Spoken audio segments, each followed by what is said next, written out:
again, that's not a starred one, but just so you know what it is.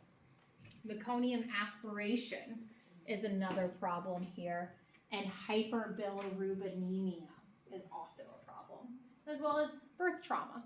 So these are some problems we're going to focus on and we'll start to make some connections with, okay?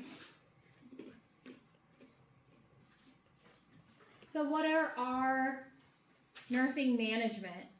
We want to weigh the baby, get our length, get our head circumference. We're probably going to be doing some follow-up lengths too, and weights. Serial blood glucose.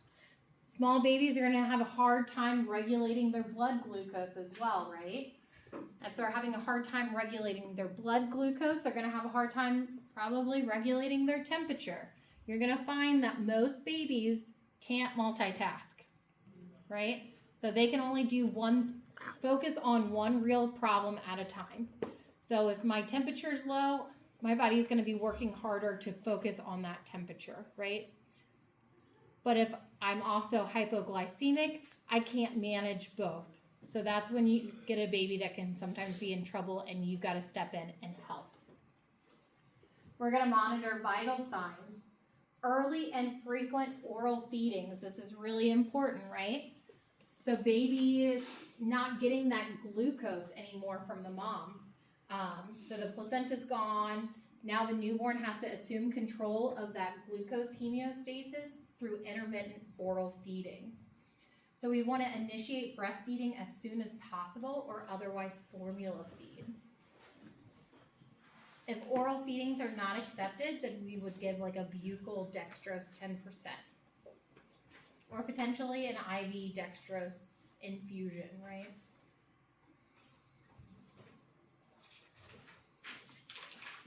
So infants who have SGA are different than preterm infants, right? Preterm infants are undeveloped.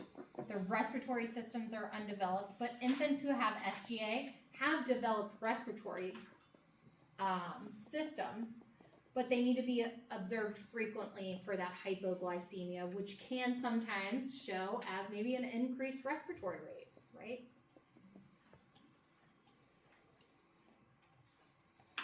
Anticipatory guidance here, meaning what kind of education are we going to have to educate mom and dad on?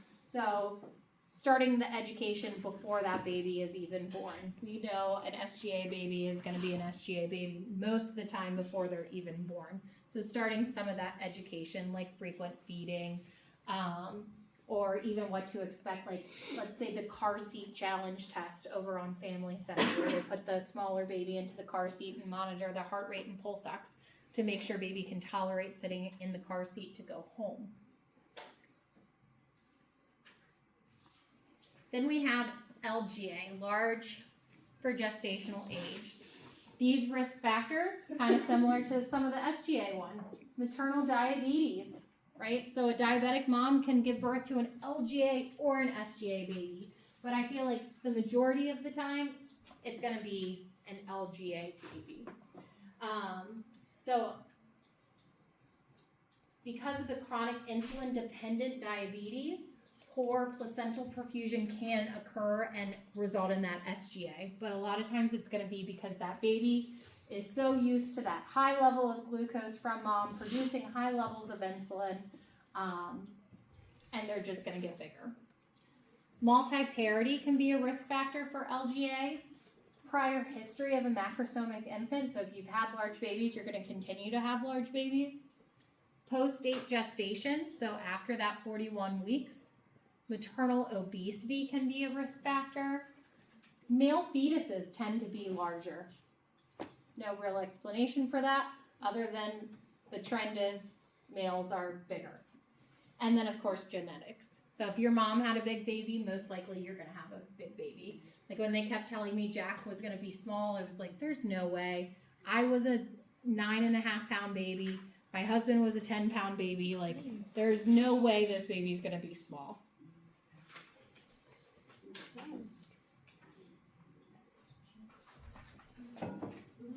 So, why is LGA a problem? Shoulder dystocia, right? Because we can have problems with the infant, and we can have maternal complications with LGA babies. So we've got that difficult labor, perineal lacerations, C-sections, postpartum hemorrhages can be issues for mom with an LGA baby. And then our infant can have birth injury, asphyxia, respiratory distress, or hypoglycemia. So, what does a LGA baby look like? A linebacker. They've got these big old heads with these big fluffy cheeks and these huge shoulders and this rounded chest. They look like they're coming out ready to play football. Typically they are proportionate all over, so like everything's big, right? Like their thighs are big, their biceps are big, everything about them is just big. They tend to have poor motor skills. All babies have kind of bad motor skills, but theirs are exceptionally worse. And difficulty regulating emotion or behavioral states. So just meaning like they can get irritable quickly, right? But they're probably getting irritable because they're what? Hungry. They're hungry. So what are some problems with LGA? Well, look, birth trauma, hypoglycemia, and hyperbilirubinemia, okay? So we want to thoroughly assess that newborn at birth, right? We want to check to see if there's any birth traumas such as fractured clavicles, skull fractures, or hematomas. Perform neurological exam on that baby to identify any nerve palsies like Erb palsy. Looking for abnormalities in mobility or coloring. I remember I had a baby that was a clavicle fracture, normal delivery, no shoulder dystocia or anything, but clavicle fracture. And the baby's arm just had this pallor to it. Nothing else really, but like it was just weird. Like I can't even explain it. It was just pale the whole way down, and it never really started to like pink up, right? The rest of the body, everything looked good. And we called the pediatrician, and lo and behold, the baby had a clavicle fracture. And for any of you who've been to clinicals, the nurse who discovered it, my girl Anne, yeah, she knew immediately. Like whoever was the NAN nurse that day called Anne and was like, I don't know what's wrong with this baby. What do you think? Like we'd put the pulse ox on, everything, and Anne's like, oh, that baby's got a broken clavicle. So, yeah. If you've been on postpartum, Anne's the one that's like 90 years old and She just celebrated 50 years. 50 years at Frederick. Yeah, she's amazing. She's not she comes off grouchy, but she's not grouchy at all. She's very friendly. She was nice. I Yeah. don't think she Yeah. had like a bad vibe to her. No. She always gives the students a little bit of a hard time, or she acts like she doesn't like students, but she does like students. At least she likes my students typically. She may treat other students poorly, but all right. So anyways, we're looking for birth trauma. Observe signs for hypoglycemia, which would look like what in a baby? Jitteriness, tachypnea. Would they be really hungry? They could be very hungry, but they're going to feed poorly typically. They're going to have poor feeding. They could be listlessness. They could have some drops in oxygen saturation, a high, loud pitch cry, cyanosis, temperature instability, pallor, sweating, irritability, of course, even seizures potentially.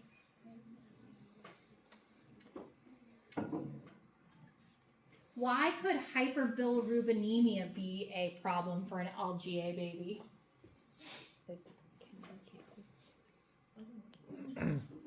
Is it because the liver's too big? Yeah. Hmm? Is it because the liver's too big? Well, the liver's immature. Okay, right. You can't keep up with the red blood cells. Can't keep up with the red blood cells. But if I had, let's think this out. LGA baby with a birth injury. let's say fractured clavicle, or let's say cephalohematoma, what's that baby gonna have? Extra blood. Extra blood collecting in those areas, right? The cephalohematoma, so a whole bunch of red blood cells, or the clavicle, there's gonna be a whole bunch of red blood cells there. And then the liver's gotta do all the extra filtering, but it can't because it's immature, so it's gonna result in hyperbilirubinemia. So anything that would cause a collection of blood, so even like bruising, facial bruising from like, let's say a forceps delivery, could cause hyperbilirubinemia. I've gotten really good at saying hyperbilirubinemia, and I like just want to keep saying it over and over and over again. So just to let you guys know. LGA nursing management, we're going to monitor those vital signs. We're of course going to monitor blood glucose level per protocol, right? SGA babies, LGA babies are going to be on a glucose protocol at the hospital. So they're gonna have their blood sugars taken per protocol for at least 24 hours, okay? So we're gonna be monitoring these blood sugars closely. We wanna initiate those oral feedings or potentially give like a glucose supplement, that Sweet Cheeks or whatever it may be. A lot of times people are like, these babies are so big, they don't need to eat, right? Like they've got plenty of fat reserve and like they don't need to eat as frequently, but these babies do need to eat frequently, every 2 to 3 hours, because they are hungry. And they don't have that glucose to keep up their blood sugars. Hydration, we want to manage that. How are we going to know if our baby's hydrated? Wet diapers and tears, right? And then of course phototherapy for increased bilirubin levels. What is, let's say we've got some mild jaundice going on. What's something you could do with the baby? Sit them by a window, right? Okay, post-term newborns. Why is this a problem? They're big. The placenta has a expiration date, right? So that placenta cannot provide adequate oxygen and nutrients to the fetus after 42 weeks, okay? It really, after 40 weeks, it starts to calcify and not be as productive as it should be. So typical characteristics that we're going to see in a post-term newborn: dry, cracked, wrinkled skin, possibly meconium stained. Why might they pass meconium, a post-term baby? Because of stress, right? Because if the placenta is not giving oxygen or adequate oxygen and nutrients, that could potentially stress baby out, right? And on the fetal heart rate tracing, what might we see as a stressed baby? Some sort of decel, right? So like a prolonged decel or a Early? late deceleration, right? Lates are for placental insufficiency. So when we have lates or we have prolonged decelerations, babies get stressed, and babies do what when they're stressed? They poop, okay? So you can see that meconium stained fluid. These babies tend to have long, thin extremities, long nails, creases covering their entire soles and feet. They're wide-eyed, alert. They tend to have an abundance of hair on the scalp. Those thin umbilical cords, right? Because that umbilical cord's starting to shrivel up. And they typically have limited vernix or lanugo, right? Because we know preterm babies are going to have a lot of vernix and a lot of lanugo. But if this baby's been baking for a while, all that is going away, right? Because that lanugo at 40 weeks is going to start going away. And when the baby comes out, let's say a week later, that lanugo is really gone. So all of that's still happening inside. Okay. Think about putting cookies into the oven. You leave those cookies in for too long, they're getting to be well done, right? And this baby is well done.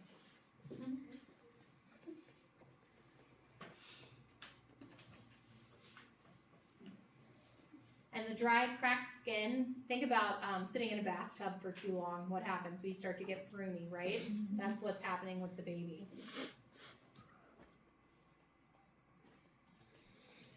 Typically, post-term babies have problems. Whether it's going to be hypoglycemia, hypothermia, or meconium aspiration, they tend to have problems. Is the asphyxia due to just like a larger head? Is that what those terms? Difficult delivery or meconium aspiration.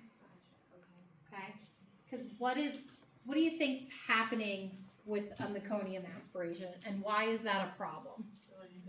You're inhaling You're inhaling what? Who? Poop. And that poop, think about drinking tar or inhaling tar. What is that going to do to you? it. You're going to like get choked up, your lungs are going to get full. That baby's not going to be able to expel all that fluid out of their lungs that they need to. Because remember, we're going from fluid-filled lungs to air-filled lungs. And that fluid has to come out somehow. But if I got a big ball of poop sitting in my chest, I can't get that fluid out. Okay? Then I'm also running the risk of infection, getting pneumonia. And we'll talk more about meconium aspiration too. So post-term newborn nursing management. Monitor those blood glucose levels per protocol. Initiate those feedings. Prevent heat loss. Okay? Evaluate for polycythemia and perinatal support, or parental support, sorry. A lot of times patients are under the impression, I need to go natural. I need to let my body do what it wants to do and when it wants to do it. I don't want to give my body a timeline. But when it comes to the fact that your body's just grown a whole organ and grown a whole baby, there is a timeline, right? Sometimes bodies want to die. Yeah, So right. So, longer is not always better, and making What sure a your double think. parents understand that. So, preterm babies. Again, this is anything less than 36 and 6. So, our body systems are immature, affecting that transition from intrauterine life to extrauterine life, and it increases the risk for complications. Since the preterm newborn did not remain in the uterus long enough, every body system may be immature, affecting the newborn's transition.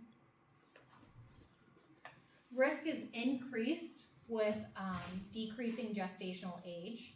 And some of the short-term complications you can see here are respiratory complications due to surfactant deficiency, cardiovascular system issues due to that patent ductus arteriosus, the shunt's not closing.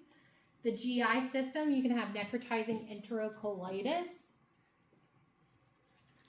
Others are thermoregulation. Baby doesn't have that fat to keep themselves warm.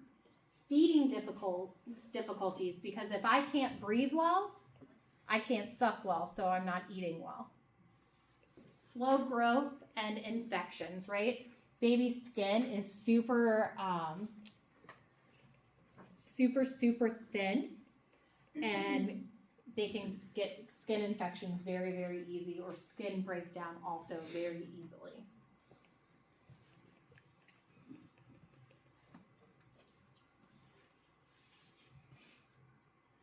So what are some risk factors for preterm babies?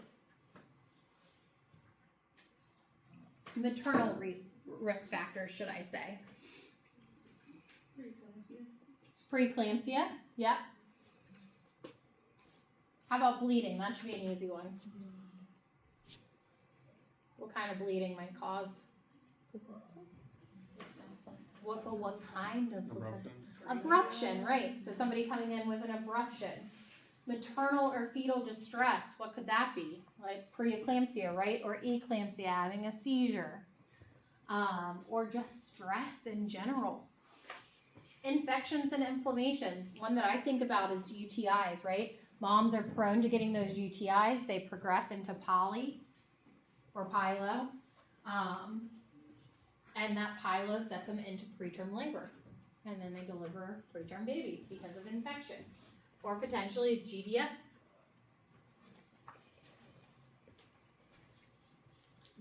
Lack of prenatal care, of course, is one as well. This isn't going to be on the test, but I wanted to include it in there, the Healthy People's 2030. So this is a current goal, is to reduce preterm births by educating the pregnant person about the importance of prenatal care and screen pregnant persons for the risk factors related to preterm birth. So this is an overall in the United States a goal of ours to reduce preterm delivery as much as possible to help alleviate our increase in maternal morbidity and mortality too. So what does our preterm assessment look like? These babies have low weights, they have a scrawny appearance, poor muscle tone, minimal subcutaneous fat, their skin is almost see-through. Boy babies have undescended testes. They have plentiful lanugo all over, so that hair, lots of vernix all over, that thin, transparent skin where they almost look like they're see-through. Okay, like little aliens. So, you know how when the testes are undescended in a regular baby, you have to go and tap them down? Are we worried about that in these situations? Sometimes they will descend, right? Because So that's what I'm saying, like, we usually don't like when it's a normal term baby, we are gonna be automatically concerned why it's happening, but for preterm babies, we'll just like kind of wait a few and then. yeah, Okay. because what hasn't happened in utero will still happen, hopefully, but on the outside. Okay. Okay. So this is one of those things where there's the baby is 1 week old, but then the baby, how old is the baby if the baby was still in utero? Adjusted age. Okay. So preterm problems. Again, those babies don't have fat stores to keep warm, so hypothermia is a huge issue here. Nurses need to remember that preterm infants have immature lungs that may be more difficult to ventilate and are also more vulnerable to injury.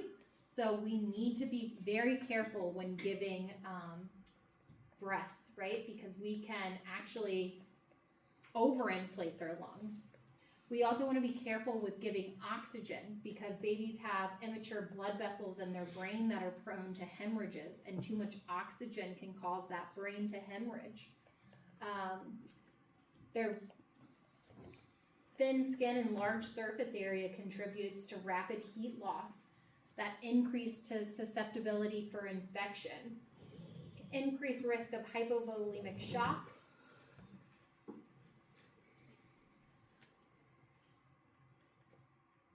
and then we need to start thinking about problems related to their immature body systems, right? So they're born early, what is their future going to look like? What problems might they have in the future?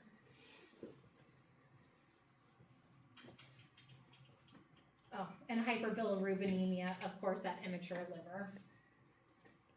Overall, their whole bodies are immature.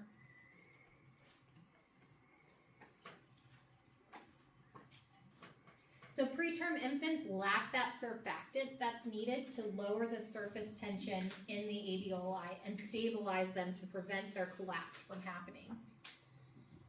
Even if a preterm newborn can breathe on their own, they still have the limited ability to retain that air due to the surfactant or lack of surfactant. So they can develop atelectasis really, really quickly. So the inability to initiate and establish respirations lead to hypoxia, acidosis, and the changes in the newborn's biochemical environment may inhibit the transition to that extrauterine life. So we can improve fetal circulation and improve fetal respiratory rate with interventions such as blow by, so literally just putting an oxygen mask on their face and blowing oxygen in. We can give surfactant, keeping that baby warm, starting a CPAP, so that continuous positive airway pressure, nasal cannula, or potentially even putting these babies on vents. But if we know we have a preterm baby, what is one of the first management pieces that we have already done by the time they're born? Try and stimulate. Steroids. Yep, they would have gotten betamethasone already. So that betamethasone to help with that lung maturity. When you say they, you mean the mom, right?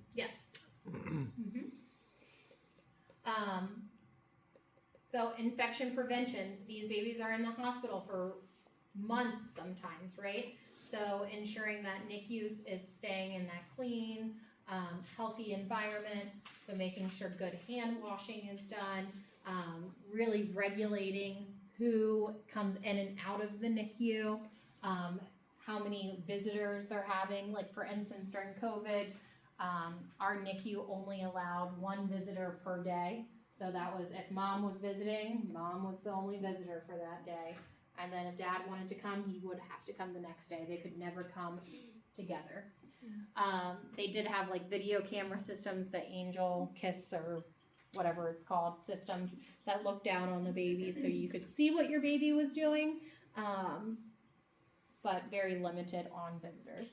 And then if you had COVID yourself, you couldn't even come in and see your baby. All right. So infection prevention is huge in the NICU. We also want to manage babies' pain, right? Because sometimes these babies can have pain due to complications due to the preterm delivery. So what would signify a baby in pain? High-pitched cry. Poor feeding. Increased heart rate, increased respirations. Good. Body posturing, such as squirming or kicking, or maybe like tone, getting really tense and tightening up. Face, legs, something, consolability, and crying. The FLAC pain Yeah. scale. Yeah. Good job. Dr. Parisi would be proud. Activity. Face, legs, activity, consolability, crying. Yeah, fussiness, irritability can also be a sign.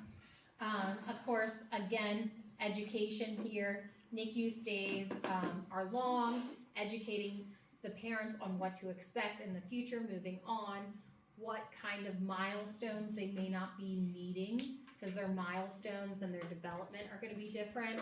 Any long-term like disabilities that they may have.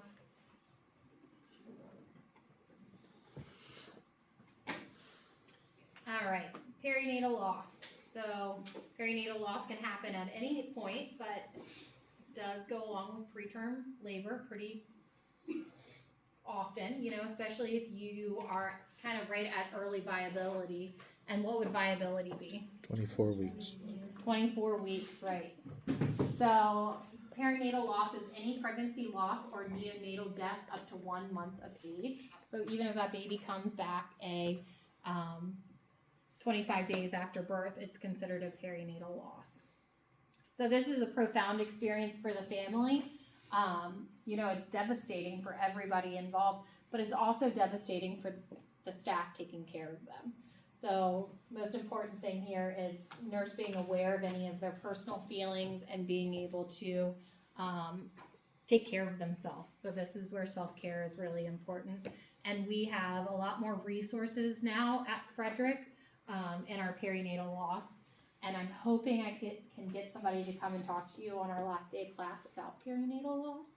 Fingers crossed she's going to be able to do it because she's a really special person, and I think you guys would like to hear from her. She said she is. Oh, okay. Good. I'm glad. She doesn't even know the date yet, so that's good. But she's yeah. All right, I gotta find a classroom that'll fit both section 1 and 2 together. That's what my next step is. So anyways, we want to use empathetic communication here, going back to fundamentals, right?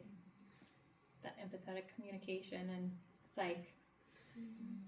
That's where psych really plays into our role as nurses, having these difficult conversations with patients.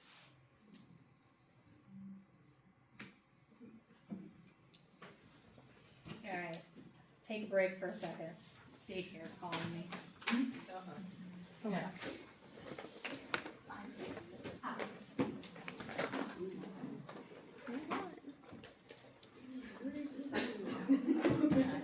Okay, well, I didn't bring it. I hope not too. You've been touching that door. Okay. There's some in the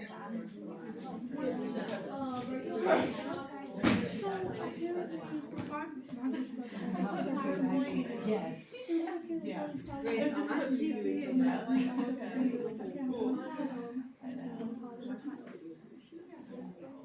Yeah. So they have to find one priority problem.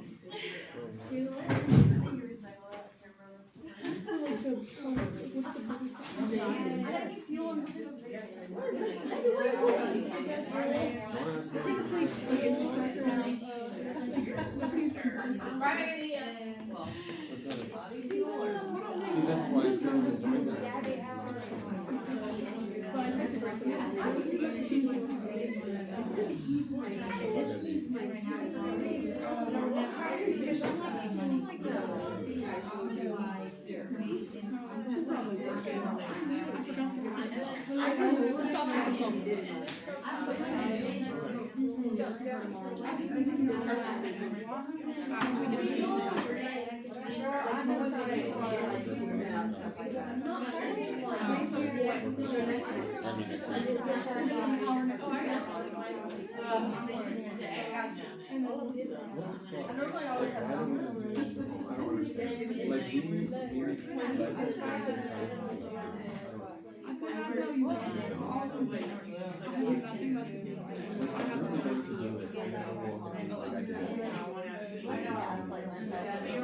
From here, after class, we're gonna put on the camera. And then we're going to all your classes. And throw my stress in the wash because I never belong in this class. Work on this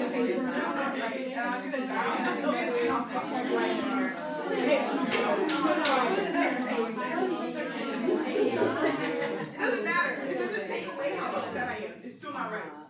Yeah, it was a sheet.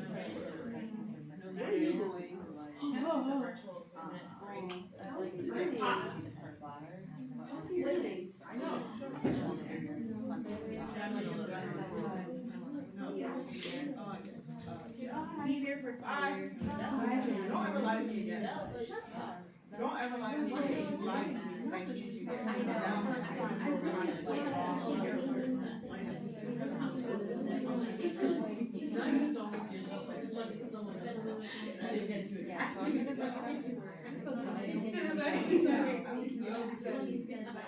I need you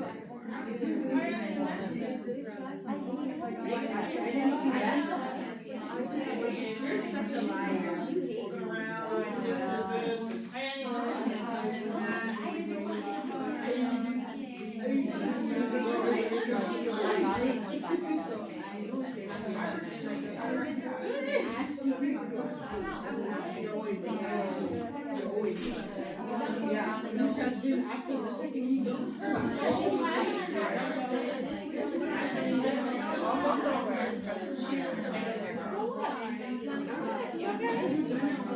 Sleepy.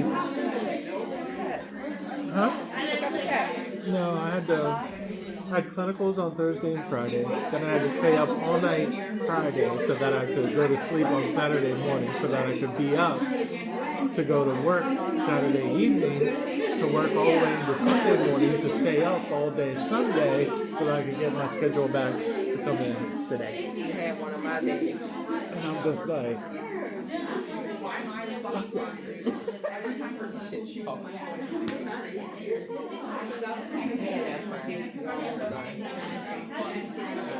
You got it. I'm the one who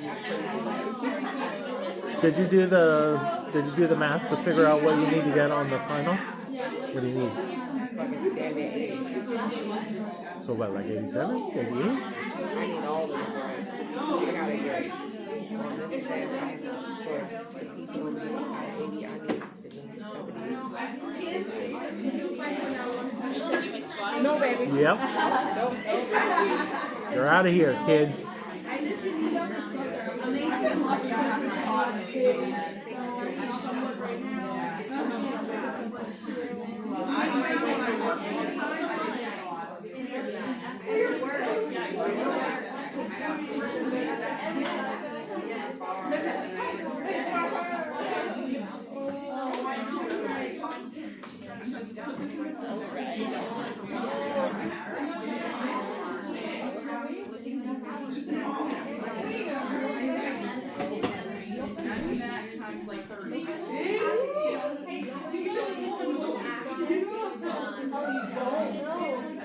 I ran out.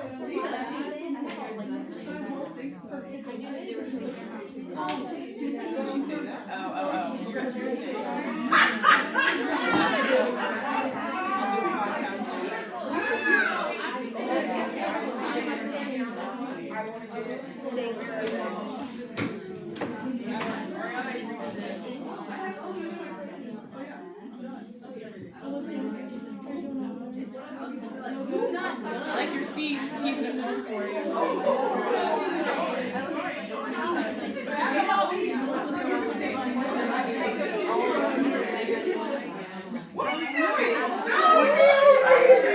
Clinical instructors who are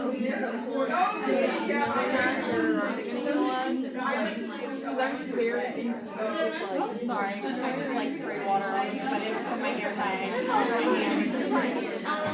like I'm just very confused with like what we're all gonna read and stuff like that, and I know to be there, my body will be in the building, like before whatever class. In the lobby. Yeah, in the lobby. Okay. Because where even is it? Or the OE? I don't know. Yeah, you're meeting your group in the lobby and I'll meet you there. Yeah. All right, let's get started back up because we still have a lot to get through.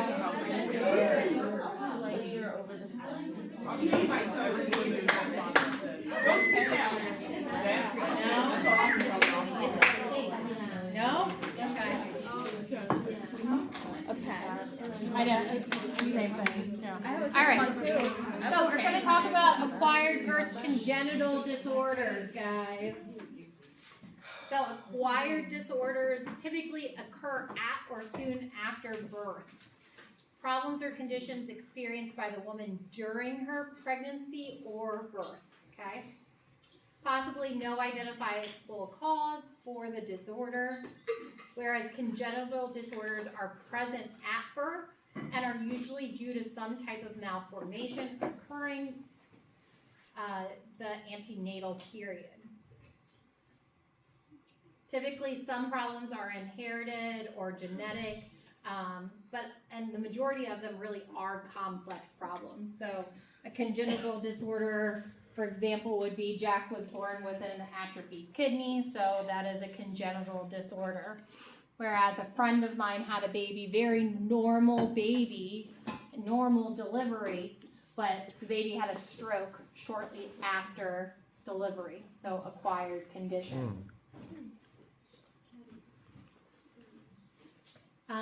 Acquired conditions, just a list here. We're going to focus on transient tachypnea, respiratory distress, and meconium aspiration, but there's quite a few other ones. We'll also talk about infants of diabetic mothers and birth trauma and substance abuse to mothers and hyperbilirubinemia. So transient tachypnea of the newborn. This is a mild respiratory distress that is caused due to the pulmonary liquid, that pulmonary fluid, being slowly or incompletely removed from the lungs. And it typically resolves within 72 hours. So remember, our lungs are going from fluid filled to air filled, right? So the fluid's not leaving the lungs. So what kind of baby is at risk for TTN? Preterm. A C-section baby. Why? Because they compress the lungs when they come out of the birth canal. Yep. So they don't get that big squeeze through the birth canal, right? So these babies are going to have a hard time transitioning to that extrauterine length. So sometimes we're going to see tachypnea, expiratory grunting, retractions and labored breathing, nasal flaring, mild cyanosis, and respiratory rates up to 140. Could you imagine counting that? I've never seen one that high. Barrel-shaped chest and slightly decreased breath sounds. Okay. This is why for C-sections, NICU is at every C-section delivery, right? Because these babies have that risk of transient tachypnea of the newborn. So it's not a long-lasting issue, and these babies transition well, but it can sometimes take them up to 72 hours. Okay? Is that kind of when you really need to keep the bulb, that suction thing next to them? I think you were with me. We did that baby bath, and she just kind of started spitting up, and you're like, oh. Yep. Yeah. Yeah, that baby definitely was having a little bit of that transient tachypnea going on at that time. And that was because baby was stressed out because we were giving it a bath, and it was trying to do a lot of things at one time. And it was a spitty baby too. But that was a C-section baby. So we had all that fluid that still hadn't come up. So what are we gonna do here? These babies typically need a chest x-ray, and they're gonna show mild symmetrical lung hyperaeration, okay? They'll sometimes need oxygen, but again, we wanna be careful with oxygen administration. A lot of times all these babies need is a little bit of positive pressure to open up those lungs. They may need bulb suctioning or deep suctioning. So that kind of falls into supportive care. If necessary, they might need some IV fluids or gavage feedings if their breathing is really difficult for them. Because if they're having a difficult time breathing, they're gonna have a difficult time sucking, so we may have to do like an external feed for a little bit. Keeping that neutral thermal environment, so keeping their temperature where it needs to be. So again, this comes and goes, but typically resolves within 72 hours. Sometimes it can be very mild, and I can resolve it with what? Stimulation of that baby, right? Stimulating that baby to get them to cry, to bring up some of that fluid, okay? Let's say baby's respirations were like 86. I stimulated them really good. Lungs are sounding a little bit better. Respirations are still high, but we're down to 70. I could potentially put that baby skin to skin with mom, and I could see that baby transition a little bit better. But for a baby whose respiratory rate is 100 to 140, it's going to need more help than what I can give in that labor room, and it's probably going to NICU. Questions about TTN? What are gavage feedings? What did you say that? Like external feedings, like through an OG tube or Okay. yeah. All right, so the nurse is providing care to a newborn who's 1 hour old and has suspected TTN. Which of the following clinical manifestations does the nurse anticipate for this disorder? C. Yes, C. Increased work of breathing with nasal flaring and mild audible grunting observed.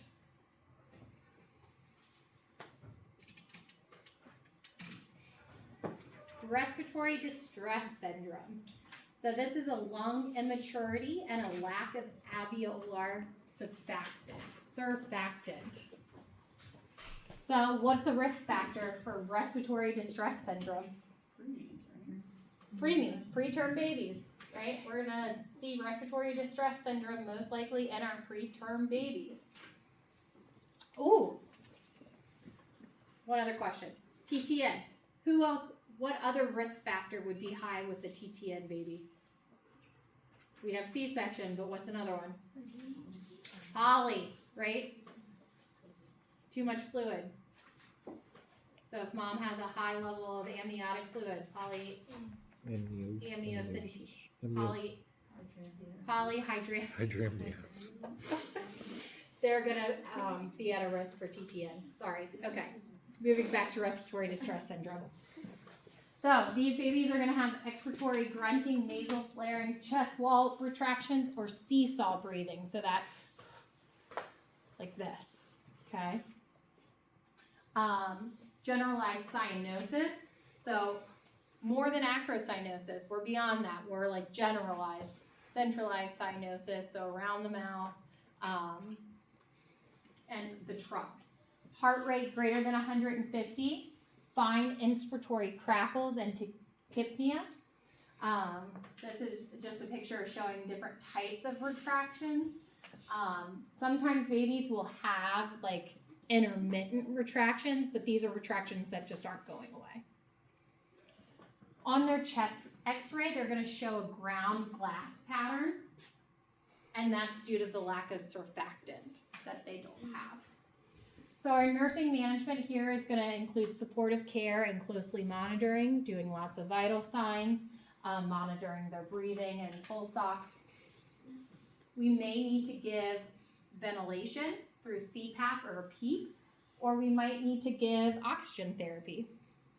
Sometimes these babies are on a ventilator, and we can give that surfactant through an ET tube. These babies may need antibiotics because, again, they're preterm, so they're at a high risk for infection. We may have to give fluids or vasopressors because they could be hypovolemic and need to increase their blood pressures. We're going to monitor their blood glucose level because if a baby's in respiratory distress and they're completely focused on breathing, we could see a decrease in blood sugar. We could see a decrease in temperature as well, right? Because babies are not multitaskers. They can only really manage one thing at a time. So we also want to cluster care. So any care that I'm doing, I want to do as much of it at one time as possible, right? Because every time I go in to do something with that baby, I'm going to stress that baby out, which is going to do what? Increase their respirations and make their respiratory distress worse.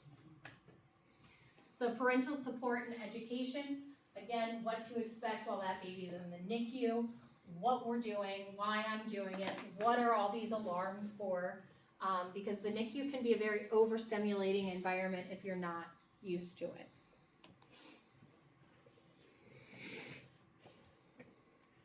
Most important here too, if I had a nurse priority question on the exam, what's one of my priorities for a respiratory distress syndrome baby? Airway. Airway, ABCs. So I'm always going to start there at ABCs.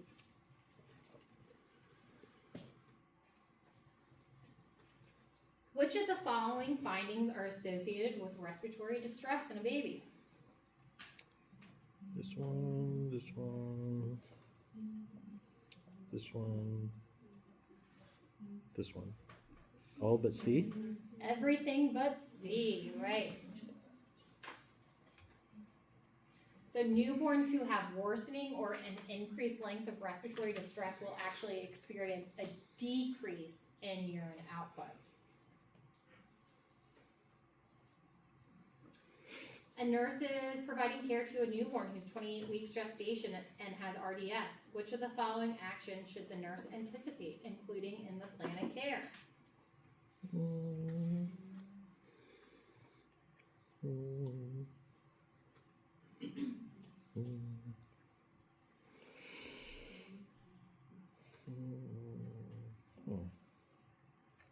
I know C, B, and F.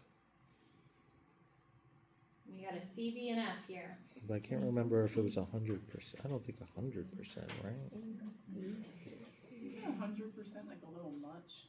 Yeah, that's why I'm not. Isn't like 92 pretty good for Yeah. Yeah, Yeah. 90 to 95% is where we want to keep the newborn's oxygen level. They can stat up to 100%, but I don't want to give oxygen for them to maintain at 100% Right. because they have a risk of what?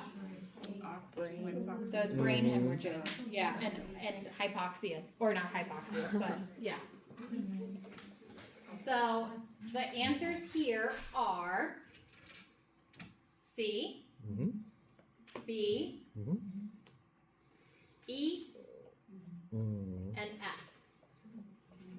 Great, because remember that baby's 28 weeks, so that isolate is going to do what for them? Keep them warm. We want to minimize handling and cluster care. Mhm. We want to provide respiratory support to prevent atelectasis. We want to maintain their pulse ox between that 90 to 95%, so 100% is not right, and provide emotional support for the parents. We don't want to begin oral feedings with breast milk yet, because if the baby's in RDS, Oh, would they aspirate? could potentially, but if they're having a hard time breathing, they're going to have a hard time Eating. Swallowing. eating. Mhm. So again, babies aren't multitaskers. They don't have that energy, right? Yeah, they don't have that energy, but they can, if they're trying to like regulate their breathing, they can't then mix sucking in there too. You ever try to eat a burrito after you ran 2 miles? That's a great analogy. Very good analogy. What were you gonna ask? I was just gonna ask, so 90 to 95%, is that just for like a preemie in this state, or are you talking like normally? So if a baby was maintained on oxygen, Yeah. I would only want them between Okay, that 90 to that's what I thought. 95%. I don't want oxygen. I don't want 100% oxygenate them, Right. because that oxygen can cause issues in that baby later on with those little vascular tears and bleeding. So the NICU actually has alarms on their monitors that will alert them when the baby's oxygen level is getting too high to try and back them down on the oxygen.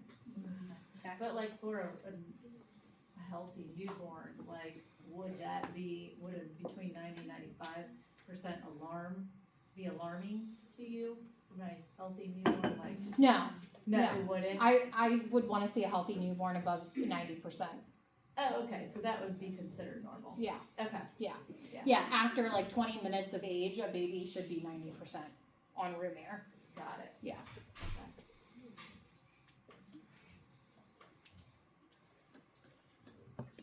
So meconium aspiration, we've talked about this a little bit. Remember, this is the inhalation of that particular meconium with amniotic fluid into the lungs, and it causes hypoxic stress. So our risk factors here are what? Postdates, maybe a baby that's had prolonged decels, anything that's causing placental insufficiency that would cause that baby to get stressed out. But also, like if a baby had a nuchal cord, so those variables could be causing this. Anything that would cause stress to that baby could cause that baby to poop. These babies typically have staining of the amniotic fluid, so you're gonna see a yellowish, greenish, brown fluid. Their nails, their skin, and their umbilical cord can be stained with that meconium color. And sometimes they have a slight odor about them. It's not like a super foul odor, but it's just like a odor. So barrel-shaped chest, they can have prolonged tachypnea, increased incidence of respiratory distress. They may have some intercostal retractions, and grunting and cyanosis. And when I say grunting, a baby doesn't like breathe like that. It's more of like a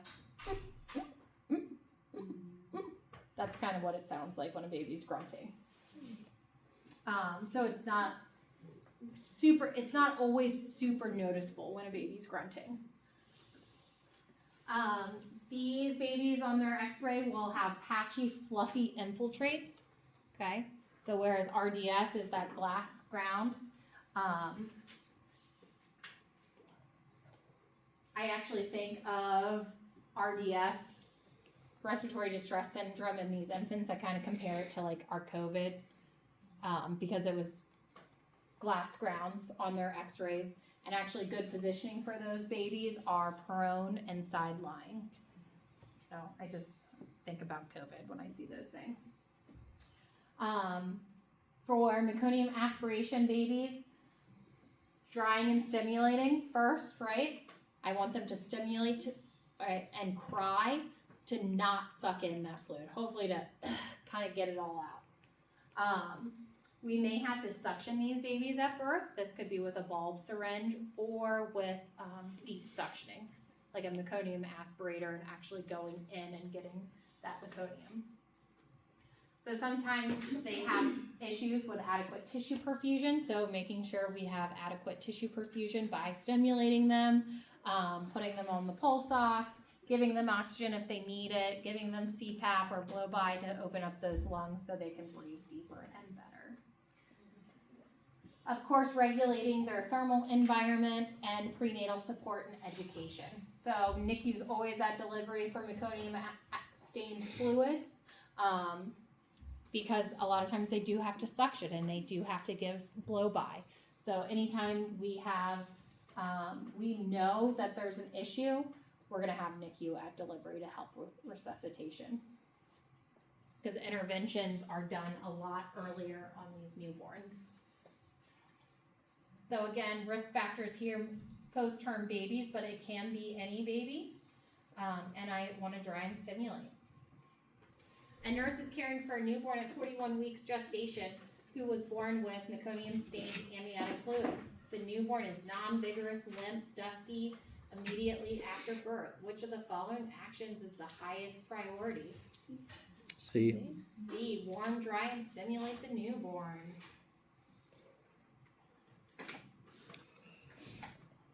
So infants born to diabetic mothers, IDM.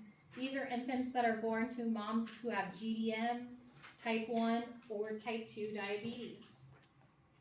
So we know that glucose crosses that placenta over to the baby, and the baby produces a high level of insulin.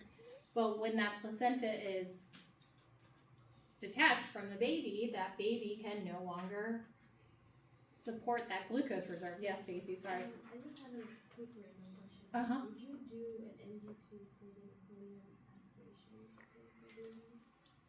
Not right, no. Mm-mm. No, they would do like deep suctioning. So like literally taking the suction cord down into the throat and pulling it back out. Can you do an NG2? But more likely it's gonna be an OG tube, and it would be an oral gastric tube to alleviate the air and the pressure from the baby being on a bed.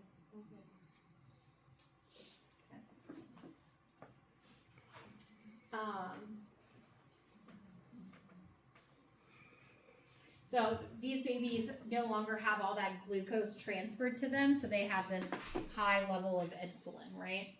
Production. Leading to somatic fetal growth issues. So the growth issues can be SGA or it can be LGA. A lot of times these babies have full rosy cheeks, kind of like a ruddy skin color, short neck, a buffalo hump on their back, massive shoulders, distended abdomen, lots of fatty tissue. They can have hypoglycemia and birth trauma because a lot of times they're large, right? They can also have issues with hypocalcemia, magnesium, polycythemia, and hyperbilirubinemia. There's two charts in your book, 24.1 and 24.2, that I would definitely get really familiar with for this test. 24.1 and 24.2. So physical signs here for these babies, that jitteriness, that loud pitch cry. So we want to prevent hypoglycemia in these babies. So we want to encourage those oral feedings, have a neutral thermal environment. We want to encourage rest periods. So I may be doing cluster care on these babies as well. Maintain fluid and electrolyte balance. We may be getting CBCs on these patients or BMPs.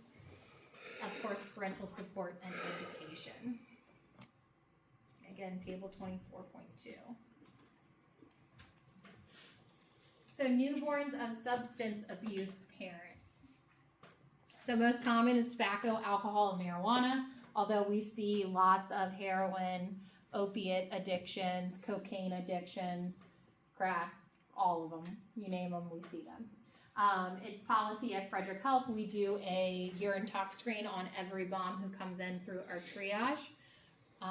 If that urine tox comes back positive, when the baby's born, we then send a small part of the cord down to the lab and they do further drug testing on that cord. So really, am I gonna see a baby go through withdrawals from a mom with smoking marijuana? No. No, most important there is marijuana stays in breast tissue for a really long time, so it's encouraged not to breastfeed your babies if you are smoking marijuana. Although some studies now are starting to come out and say that's not necessarily the case, but we still encourage to not breastfeed your babies in the hospital. Then we have fetal alcohol syndrome, physical and mental disorders appearing at birth and remaining throughout the child's life. You guys talked about fetal alcohol syndrome in peds, right? So not going into it too much. But alcohol-related birth defects, and there's a whole spectrum of disorders that you can have with fetal alcohol syndrome. Then we have neonatal abstinence syndrome. So this is drug dependency in utero manifested by neurological and physiological behaviors. So just like you guys on med-surg units would do like an AWA or a CWAS. I wanted to call it cows. I'm like, no, it's not cows. CWAS scale. We have an NAS scale. So this is a withdrawal assessment that we do on neonates that tell us whether or not they can continue to stay on postpartum with the mom and stay in the room, or if we need to escalate them to the NICU. Because sometimes these babies, especially if it's an opiate, they need to go to the NICU and be on morphine, right? And then we're going to taper them off of their morphine. Really big with these babies are Suboxone and methadone clients, right? Because those babies are going to go through withdrawals as well. These babies typically have a longer stay, and they're going to stay on family center for about 5 days, okay? Because we want to monitor them for withdrawals. Because withdrawals can actually happen anywhere between 24 to 72 hours, but it can actually begin up to a week after birth. It can include blotchy skin, excessive crying, high-pitched cry, irritability, increased muscle tone, so hypertonia, tachypnea, stuffy nose, hiccups, sneezing is a weird one, but they sneeze a lot, and it's just like a CNS reaction to the withdrawals, but sneezing is a big one. They just demonstrate a really difficult time achieving that sense of calm and quiet. So they're just irritable and fussy. So with these babies, we want to promote comfort as much as possible, reduce stimuli, encourage nutrition, whether it's breastfeeding or bottle feeding, and encourage parental newborn interaction, and of course, educate about the importance of no longer continuing your substance abuse, right? So we do have something called Eat, Sleep, Console, and this is a care model that we follow. It's a non-pharmacological care model that we follow to treat these babies. And it's rooming in with the parents because that's the best place for baby and the best place for the parents to be with baby. Low stimulation environment, so that quiet with low lights, swaddling, swaying and rocking, skin-to-skin contact, cue-based feeding to find optimal feeding based on hunger cues, breastfeeding, and non-nutritious sucking and pacifiers. Sorry, I'm just checking the time. Hyperbilirubinemia. So, you don't need to focus on bilia levels. It's important here to remember that levels really depend on the age of the newborn, okay? There's two types. There's physiological jaundice and pathological jaundice. Physiological jaundice is going to occur 2 to 4 days of life. And this could be from a lack of breastfeeding, breastfeeding too soon or too late, a lack of elimination, it could be diabetes or preterm, SGA, LGA, GDM, all of the things, right? Whereas pathological is typically gonna be like an ABO incompatibility. So if a mom who has an O or a negative blood type runs the risk of not being compatible with the baby, the blood type, mom's blood cells attack baby's blood cells, which cause a breakdown in red blood cells, which produce bilirubin, and the liver is too immature to process that blood. And it leads to hyperbilirubinemia right away. Pathological jaundice can also be any, that clavicle fracture that we talked about, or the cephalohematoma that we talked about. So we talked about risk factors. The baby's gonna appear jaundice. What does that jaundice look like? Yellowing skin, yellowing eyes, right? On dark pigment babies, you're gonna see it more in their eyes. On fair skin, you're gonna see it more in their chest, their limbs. The face is often a late sign. We test bilirubin.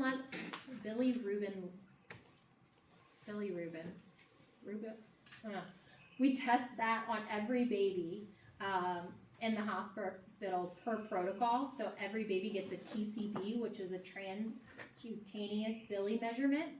Okay, so it's like a little scan light, and they can test the bili levels. If that level's high, they'll do a serum level.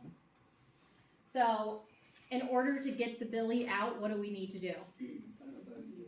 We need to feed that baby. Feed, right? Because I need that baby to poop and pee out that bilirubin. So feed that baby. If the feeding the baby doesn't work, then I'm going to do photolights, right? Phototherapy. If phototherapy, or before phototherapy, if it's mild, we can do by the window, right? If baby's in phototherapy, they're going to wear those little raccoon eyepieces. Babies should be naked, just in their diaper. Can babies come out for feedings? Yes. We want to feed these babies, right? Feed them, so they can excrete that bilirubin. Maintain temperatures. The photolights don't produce heat, but we still want to maintain that temperature as best as we can. So home teaching for parents. You guys can answer those questions. My notes are in here, so you can see all of that. Infections, just know antibiotics, they'll probably need that. If they've had positive blood cultures. Your immature immune systems lead to non-specific symptoms, so we don't always see fever, increased respiratory rate, or increased heart rate on these babies. It could be a drop in blood sugar that we see that's due to the infection, okay? Birth trauma, we've talked about. Congenital conditions. The only one here that you guys need to know is the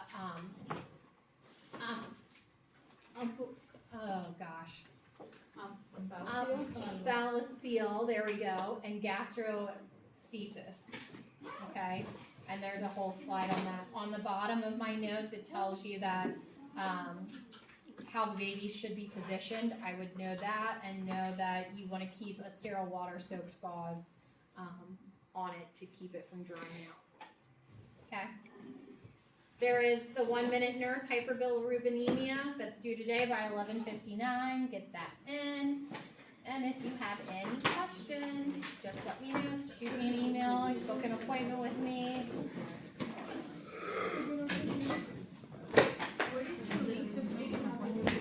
It's in my email.